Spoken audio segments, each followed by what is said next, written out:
Alguém já lhe fez a pergunta se você tem algum inimigo?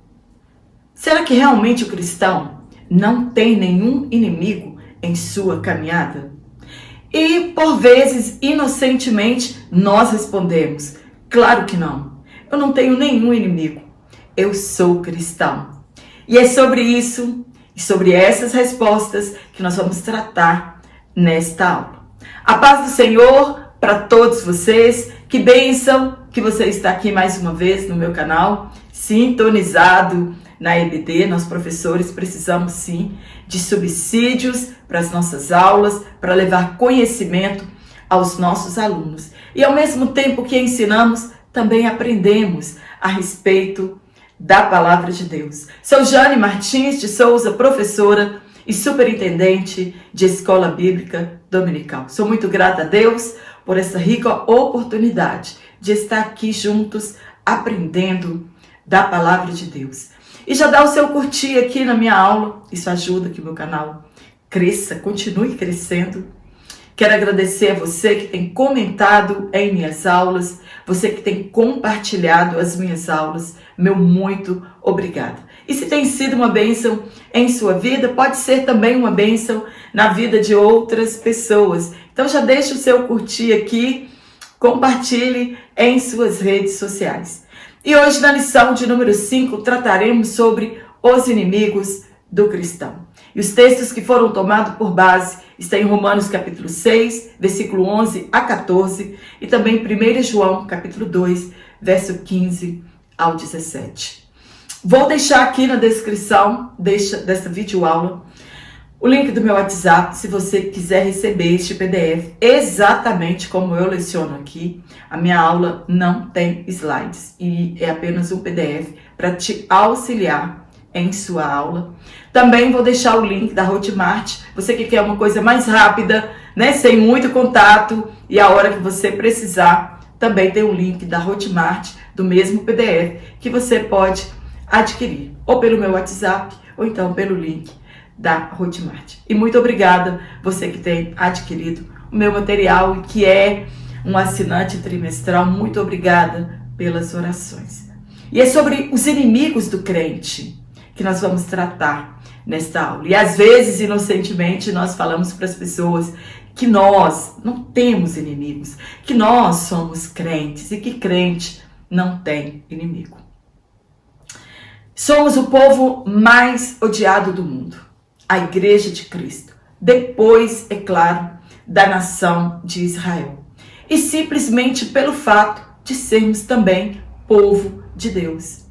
Olha, pode estar tudo bem com você, mas a partir do momento que declaramos cristãos para as pessoas e para o mundo, o diabo e o mundo declaram guerra contra você. E não é qualquer guerra, é para realmente nos destruir, nos tirar do alvo, a eternidade. Esse é o propósito real, nos remover do caminho que nos conduz ao céu. E são 3 inimigos implacáveis. Ninguém escolhe qual deles você quer combater ou você quer resistir. Nos atacam simultaneamente: o diabo, o mundo e a nossa natureza pecaminosa. Dos nossos 3 inimigos, a nossa natureza carnal, a carne, para mim é o pior inimigo, pois está dentro de nós e somente nós podemos lidar com esse inimigo e mortificá-lo. Se o crente realmente não for regenerado, não ter mortificado as obras da carne, sepultado sua velha natureza, nascido de novo, será uma presa fácil destes 3 inimigos. Em nossa caminhada, teremos de lidar com grandes desafios. Nossa fé será provada até o nosso limite.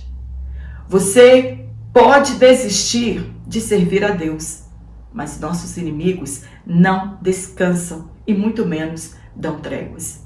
O segredo para vencê-los é viver no Espírito e andar no Espírito. Andar no Espírito não é uma vida de emoções, separada de uma vida diária do crente que se alimenta da palavra de Deus e obedece à palavra de Deus. Não há vitória sobre esses inimigos se não houver uma entrega diária a Deus.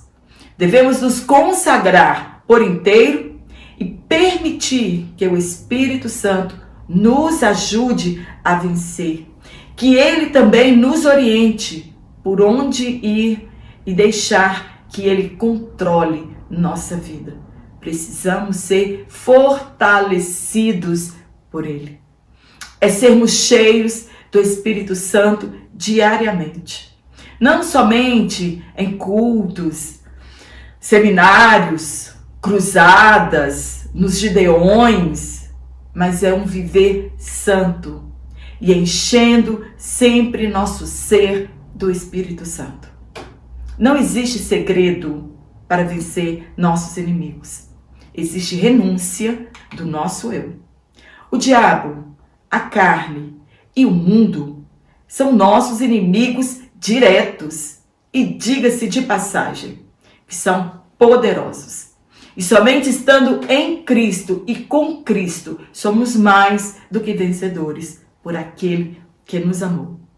Não podemos permitir que nada nos separe do amor de Deus. A Bíblia nos instrui e nos prepara para esses confrontos. Mas você está realmente preparado para enfrentar esses inimigos ao longo da nossa caminhada com Cristo ou da sua caminhada com Cristo? Não fomos enganados. Jesus nos advertiu acerca dos nossos adversários. Nos deu estratégias para combatê-los, para vencê-los e armas espirituais de defesa. Devemos agradecer a Deus diariamente pelos livramentos visíveis e invisíveis, pois temos inimigos que nos atacam de maneira externa, o diabo e o mundo. Quando a Bíblia está falando de mundo, ela está tratando do sistema mundano e não das coisas criadas por Deus. Acredito, para mim, ser a carne o pior de todos. O inimigo que nos ataca internamente, nossa natureza carnal. São ciladas que o inimigo arma para nós, armadilhas do sistema mundano e tentações por meio de pensamentos, sentimentos e vontade. Tem situações que você deve olhar e dizer em voz alta: é cilada. Tem coisas que aparecem que o cristão tem que observar que é uma armadilha. É uma cilada do maligno. Nossa luta, ela não é contra a carne, contra sangue.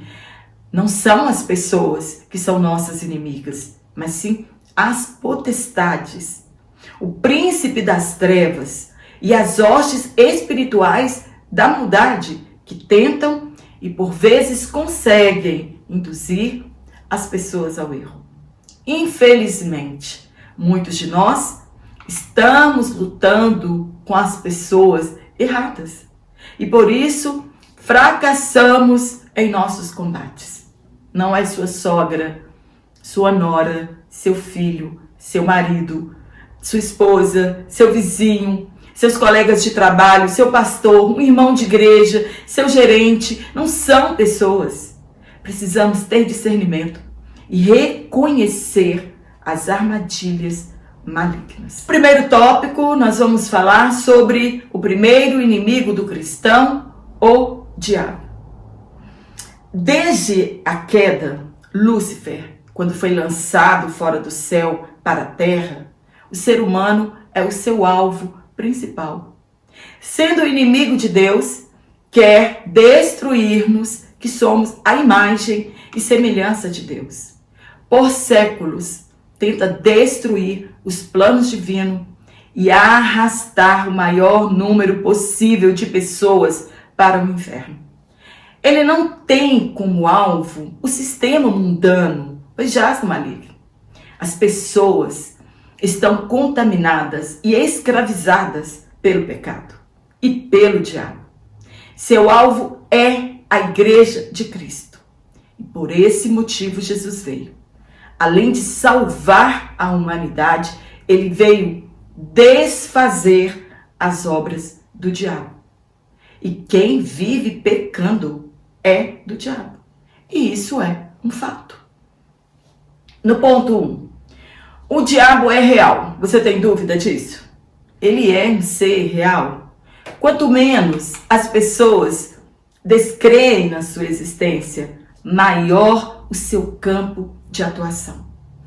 Muitas passagens bíblicas atestam a veracidade da sua existência. O Éden, um lugar de delícias, o paraíso, ele esteve ali. E mesmo neste lugar de delícias, ele conseguiu persuadir Eva a comer do fruto proibido. Isso nos mostra que para ele não há limites. Somente está debaixo do poder soberano de Deus. Encontramos relatos dele, tanto no Antigo Testamento quanto no Novo Testamento.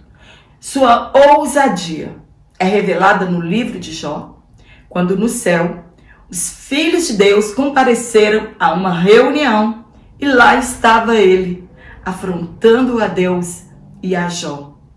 No Novo Testamento, há relatos de suas manifestações reais. Uma delas foi quando Jesus foi conduzido ao deserto pelo Espírito Santo para ser tentado e quem apareceu? O diabo, pois ele é o tentador. Desafiou Jesus no deserto quando já estava fragilizado pela fome.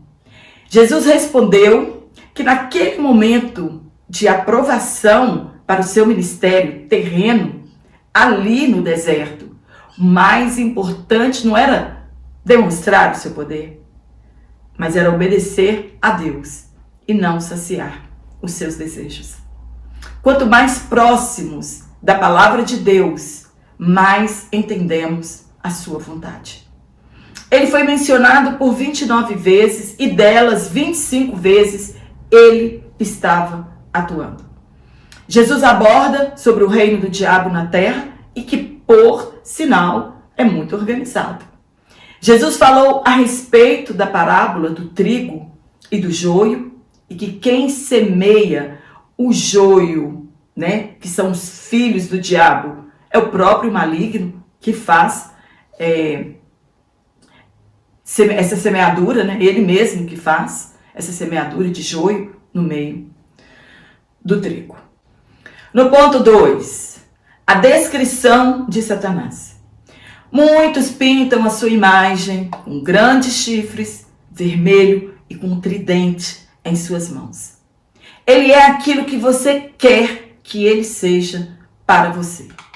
Ele é espírito e pode manifestar-se como quiser e onde quiser. A Bíblia o descreve como um ser espiritual que pertencia a uma ordem angelical dos querubins, sendo o mais exaltado entre eles. Se tornou orgulhoso por causa da sua beleza e se corrompeu a sua sabedoria por causa do seu esplendor. Ele era perfeito, foi ungido querubim guardião e trocou tudo isso por nada, por um reinado temporário. Podemos imaginar a ingenuidade dele de não saber que Deus conhecia o seu íntimo, que Deus prescruta nossos pensamentos e talvez esqueceu que ele era um ser criado. Qual criador não conhece a fundo a obra que criou? Deus poderia tê-lo aniquilado ali mesmo, somente com as intenções do coração dele. Ele é tão sábio, perspicaz, que conseguiu influenciar e convencer milhões de seres celestiais a entrarem com ele nessa missão suicida. A pergunta que fica para muitas pessoas é: por que Deus não o destruiu ou acabou com essa história e recomeçou outra história? Por que Deus permite tanto a atuação dele? São perguntas sem respostas. Mas o que a Bíblia nos informa é que ele não é inimigo de Deus. Ou ainda tenta vencer essa guerra. Ele já foi vencido na cruz, foi julgado e apenas aguarda o fim de todas as coisas. Ele é nosso inimigo e quer nos destruir, fracassando assim o plano da redenção na nossa vida. Nós temos de ser prudentes, vigilantes, sábios em nossa caminhada e não brincar com suas provocações e ofertas pecaminosas. Nem o arcanjo Miguel ousou pronunciar juízo contra ele quando contendiam a respeito do corpo de Moisés. E fica aí, crente, desafiando o diabo, mandando-o de marcha ré para o inferno, que ainda nem foi inaugurado. Somente Deus tem este poder.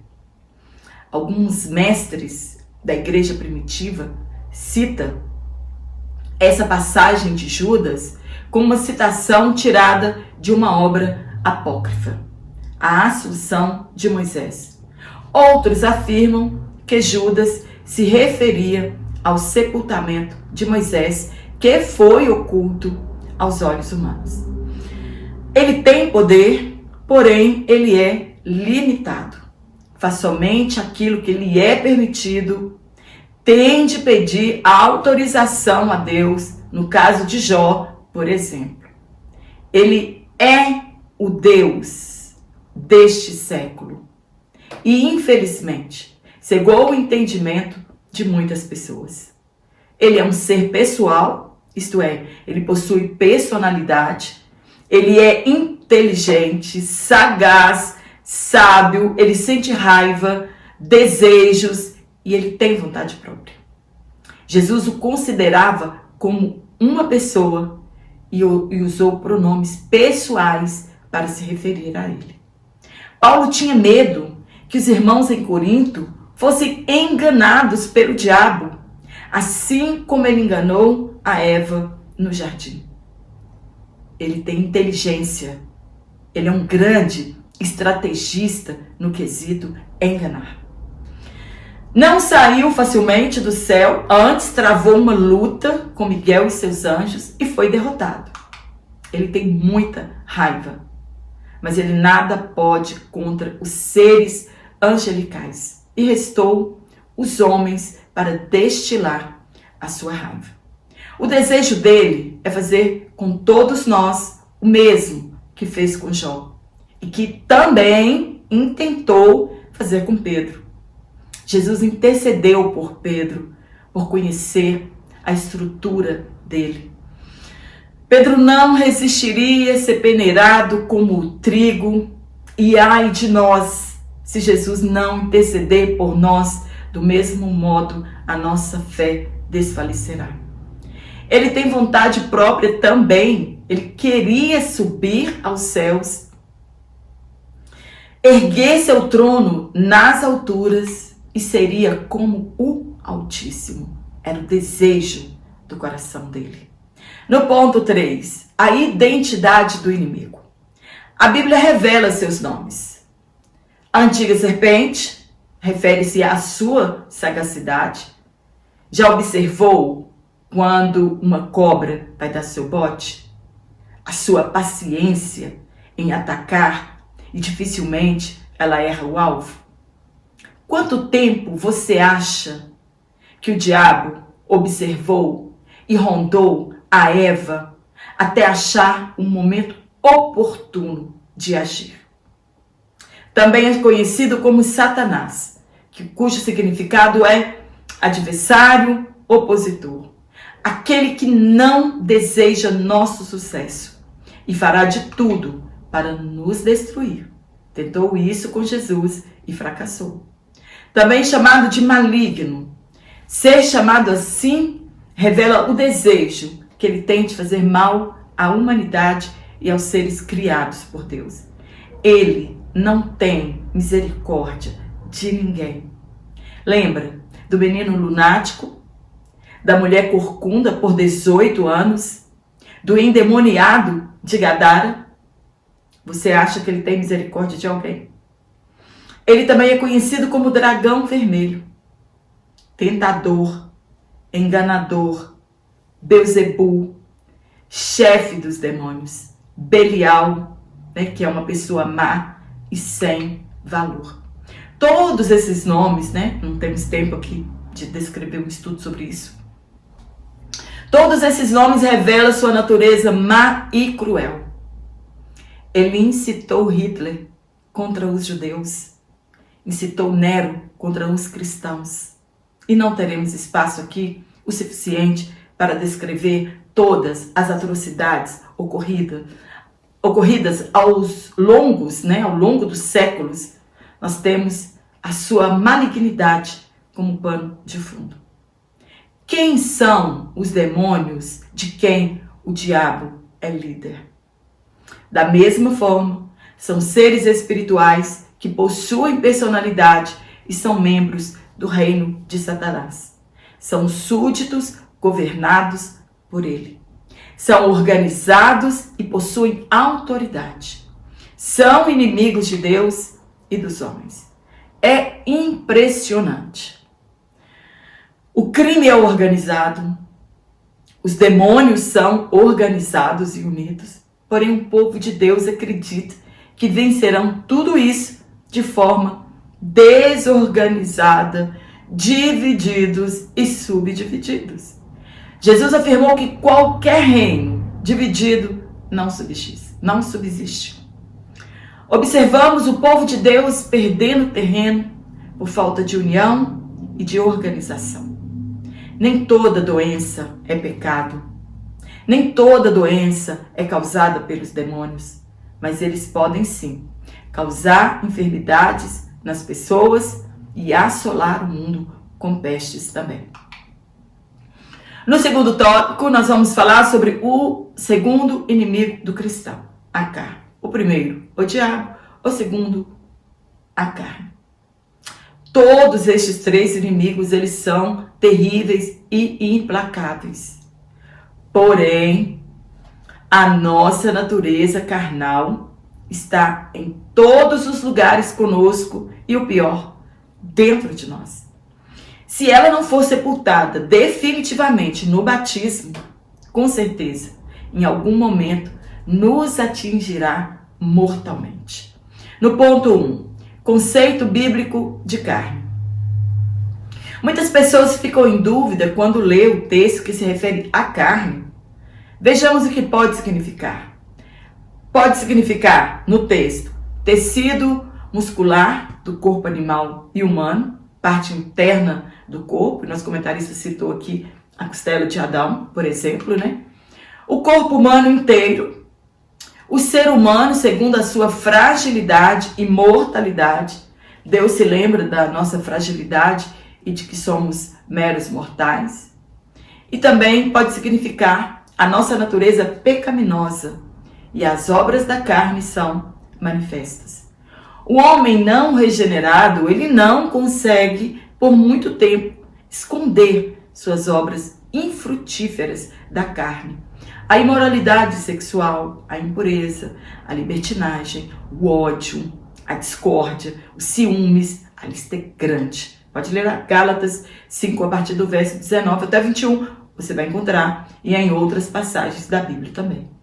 Paulo nos advertiu que quem pratica tais coisas não herdarão o reino dos céus. João escreveu que não devemos amar o mundo. Aqui o mundo se refere a coisas e nem o que nele há, pois tudo o que há nele não provém de Deus.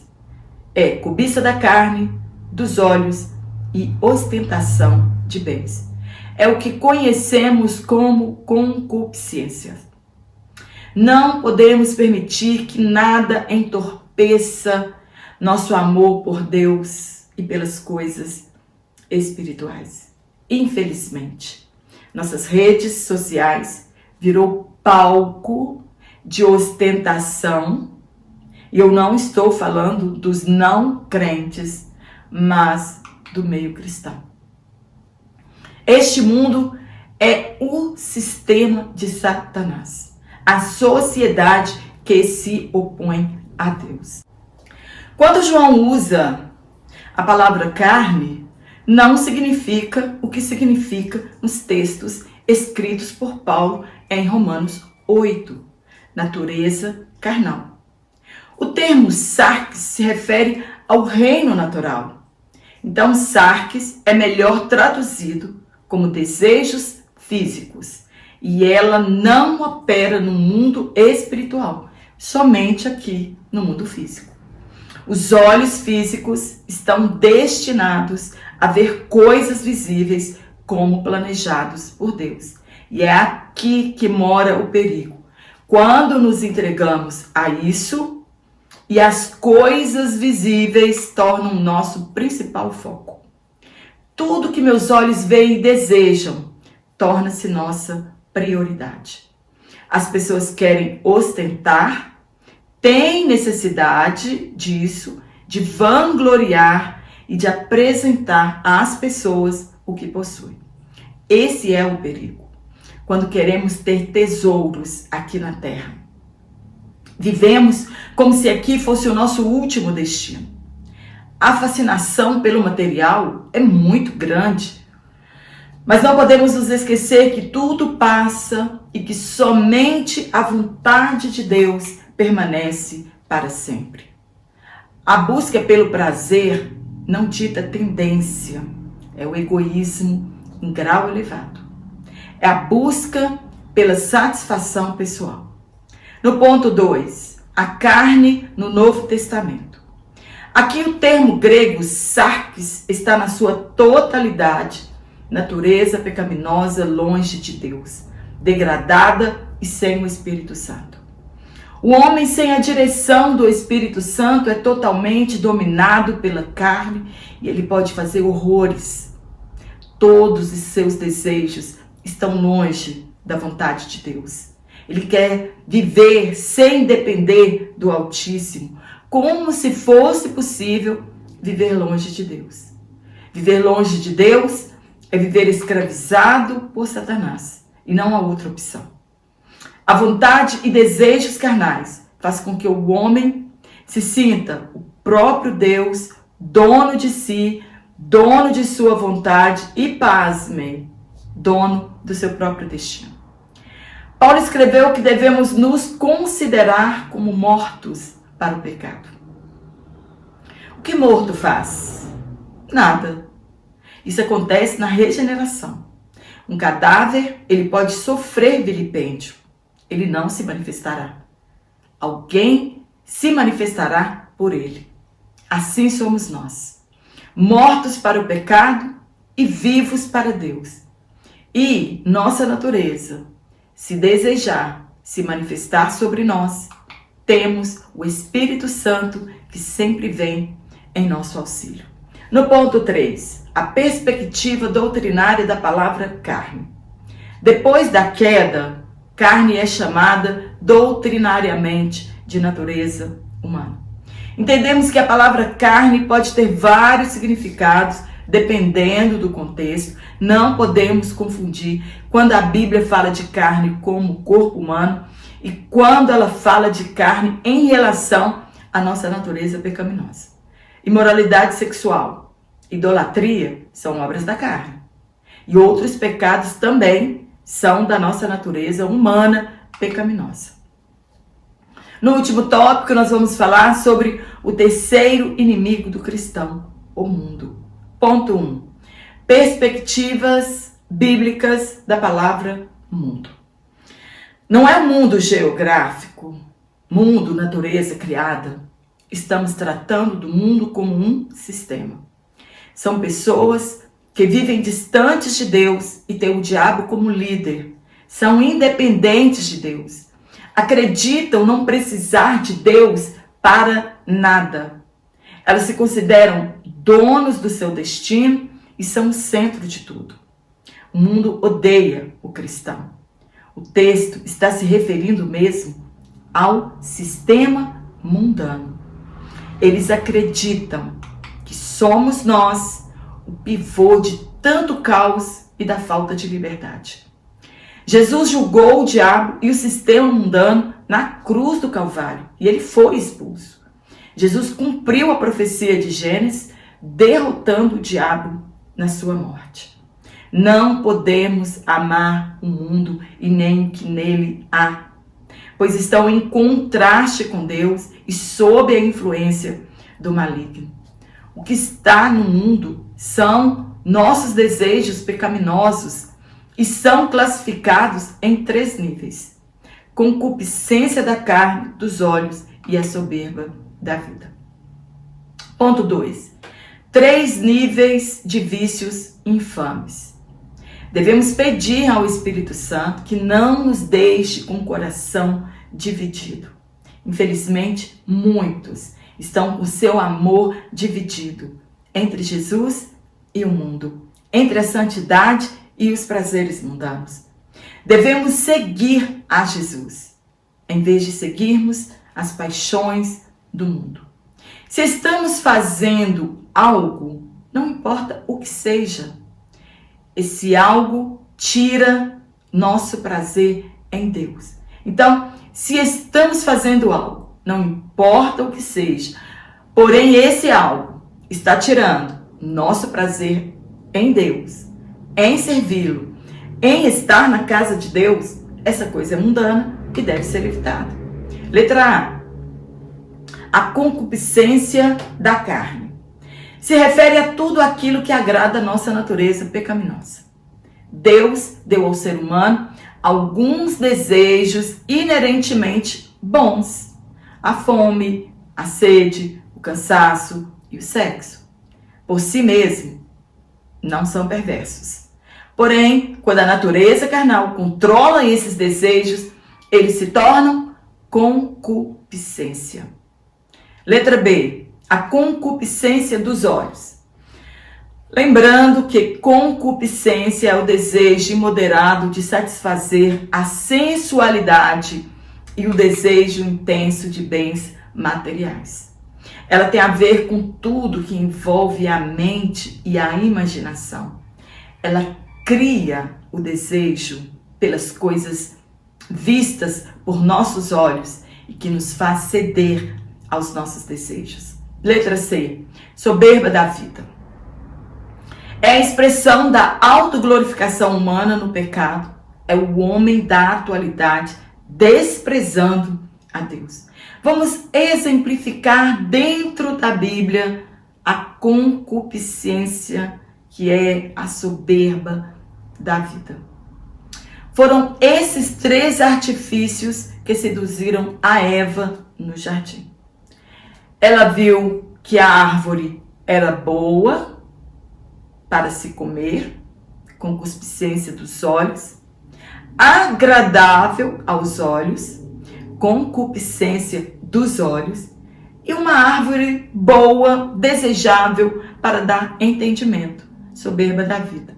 Eles seriam como Deus. Ela não resistiu, comeu do fruto e deu ao seu marido.